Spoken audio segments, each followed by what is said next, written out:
Ketua Umum PAN Zulkifli Hasan bersama Ahmad Hafiz Thohir DPRD RI Dapil 1 Sumsel melakukan konsolidasi ke kader PAN Provinsi Sumatera Selatan. Zulkifli Hasan pun mengajak para kader untuk bekerja keras memenangkan capres dan cawapres yang diusung PAN dan Koalisi Indonesia Maju Prabowo Gibran. Zulhas menegaskan PAN berhasil bersama-sama Pak Jokowi dengan kekuatan terpenuh saat ini.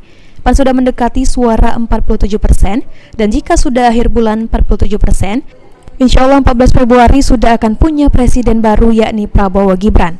Meski sudah di atas angin, Zulhas yang juga Menteri Perdagangan ini tetap mengajak para kader dan koalisi untuk tidak lengah dan berjuang sampai titik akhir. Walau sudah merasa menang satu putaran, bukan berarti tidak ada aksi dan gerakan yang dilakukan untuk memenangkan Prabowo Gibran.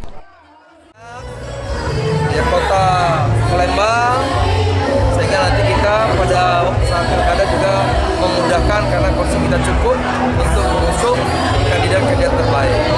Tapi yang paling penting ya Sumsel Prabowo Gibran harus bisa menang mutlak.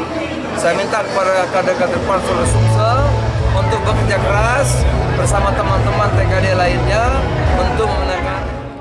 Sementara itu hal yang sama juga dikatakan Ahmad Hafiz Thohir, mengatakan butuh gerakan, butuh aksi, perlu kerja keras. Kemenangan yang sudah dekat ini harus dikawal dan kerja sekeras-kerasnya. Saat ini di tingkat provinsi optimis hanya mendapatkan 5 kursi. Menurut evaluasi di pemilu 2024, paling tidak ada 9 kursi dan 12 kursi yang harus diperjuangkan. 9 kursi ini sudah mantap di tingkat provinsi. Ya, semua saya sudah sampaikan bahwa kita harus bersama-sama. Tadi yang disampaikan oleh Ketua Umum adalah betul bahwa nyari suara itu nggak bisa sendiri, jadi harus sama-sama.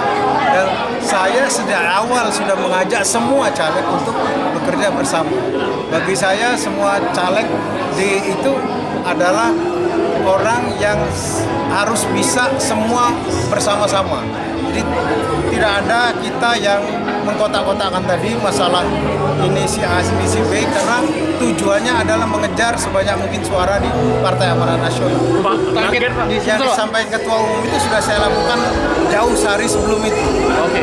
Ya. Pak, target Sumsel Pak, ada target 3 kursi tadi Pak dari Sumsel untuk DPR RI itu gimana Pak? Ya kita bukan 3 kursi, kalau saya mau dapil saya 2 kursi. Aji Delia, PAL TV.